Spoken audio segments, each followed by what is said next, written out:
ഈ ആഴ്ച എന്തായാലും ഞാൻ പുറത്തു പോകുമെന്നാണ് ജാസ്മിൻ പറയുന്നത്. അപ്പൊ ജാസ്മിന് പുറത്തു പോകുമോ എന്നുള്ള പേടിയാണുള്ളത്. അതുകൊണ്ടാണോ ഇപ്പോൾ ജാസ്മിനൊക്കെ കാണിച്ചു കൂട്ടുന്നത്? ഫുൾ ഒരു സെന്റിമെന്റ്സ് ട്രാക്ക് ആണ് അപ്പൊ ജാസ്മിൻ പിടിച്ചിരിക്കുന്നത്. ഗബ്രിയുടെ തലയിലെല്ലാം കുറ്റം കെട്ടിവെക്കാൻ പോലെയാണ് ജാസ്മിൻ ശ്രമിക്കുന്നത്.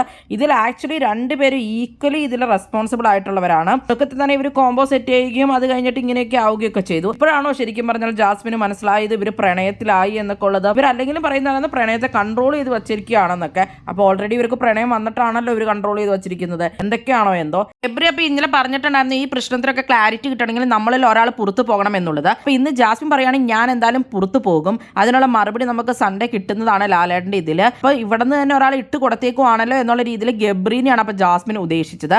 ഗബ്രി പറഞ്ഞിട്ടുണ്ടല്ലോ ഒരാൾ പുറത്തു പോകണം എന്നുള്ളത്. ആ രീതിയിലൊക്കെ ഗബ്രീനെയാണ് അപ്പൊ ജാസ്മിൻ പറയുന്നത്. അപ്പൊ ശരിക്കും ജാസ്മിന് പുറത്തു പോകാനായിട്ട് പറ്റുമോ ഇല്ല, ഇവിടെ നിൽക്കുകയും വേണം.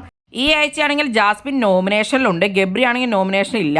അപ്പൊ പുറത്ത് പോകുമോ എന്ന് ജാസ്മിന് ശരിക്കും പറഞ്ഞാൽ പേടിയുണ്ട്. ഇത് ശരിക്കും പറഞ്ഞാൽ പ്രേക്ഷകരെ പറ്റിക്കുന്ന ഒരു ഡ്രാമ തന്നെയാണ് ഇവർ നടത്തിക്കൊണ്ടിരിക്കുന്നത്. ഇവരുടെ കണ്ടന്റ് മാത്രമാണ് അപ്പൊ ഇന്ന് ബിഗ് ബോസ് വീട്ടിലുള്ളൂ. ഇന്നലെയും ഇവരുടെ കണ്ടന്റ് തന്നെയായിരുന്നു. ജാസ്മിന് ഗബ്രിയോട് പ്രണയം, പക്ഷെ ഗബ്രിക്ക് ജാസ്മിനോട് പ്രണയം ഉണ്ടെങ്കിലും റിലേഷൻഷിപ്പിൽ അവനെ കല്യാണം കഴിക്കാനോ പറ്റില്ല. പക്ഷെ ജാസ്മിനും അറിയാം അങ്ങനെയൊന്നും പറ്റില്ല.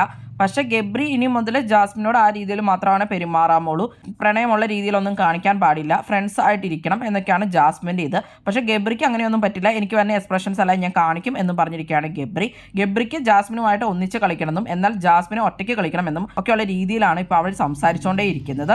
ആവശ്യമില്ലാതെ ഈ ടോപ്പിക്ക് കൊണ്ടുവരികയും എന്നെ ഇത് മാനസികമായി ബുദ്ധിമുട്ടിക്കുകയാണെന്നാണ് ഗബ്രി പറയുന്നത്. അന്ന് ലാലേട്ടൻ ചോദിച്ചിട്ടുണ്ടായിരുന്നല്ലോ എപ്പിസോഡിൽ, ഗബ്രി കാരണമാണോ ജാസ്മിൻ മെന്റലി ഡൗൺ ആവുന്നതെന്നുള്ളത്. ഗബ്രിക്ക് മനസ്സിലായിട്ടുണ്ട് ജാസ്മിൻ ഈ കാണിക്കുന്നത് ഗബ്രിക്ക് നെഗറ്റീവ് ആവും എന്നുള്ളത്. ഗബ്രി കാരണമാണ് അപ്പൊ ജാസ്മിൻ മെന്റലി ഡൗൺ എന്ന് പറഞ്ഞാൽ ശരിയാവുന്ന രീതിയിലാണല്ലോ ഇപ്പൊ ജാസ്മിൻ കാണിച്ചുകൊണ്ടിരിക്കുന്നത്. ഇത് ഫുൾ അപ്പൊ ഗബ്രിക്ക് പണിയാവുമെന്ന് ഗബ്രിക്ക് നന്നായിട്ട് അറിയാം. ഞാൻ എല്ലാവരും കൂട്ടത്തോടെ ചതിക്കുകയായിരുന്നു എന്നൊക്കെ ജാസ്മിൻ പറയുകയുണ്ടായി. പുറത്തുള്ളവരെയും അകത്തുള്ളവരെയും എന്നെയും ഒക്കെ ചതിക്കുവാണെന്നാണ് ജാസ്മിൻ പറഞ്ഞിട്ടുള്ളത്. അപ്പോൾ എന്തായാലും ഇതിങ്ങനെ നടന്നുകൊണ്ടിരിക്കും, വേറെ കാര്യങ്ങളൊന്നുമില്ല. കൂടുതൽ ബിഗ് ബോസ് വീഡിയോകൾക്കും ബിഗ് ബോസിലെ ലേറ്റസ്റ്റ് ലൈവ് അപ്ഡേറ്റ്സുമായിട്ട് ഈ ചാനൽ സബ്സ്ക്രൈബ് ചെയ്യണേ, സപ്പോർട്ട് ചെയ്യണേ.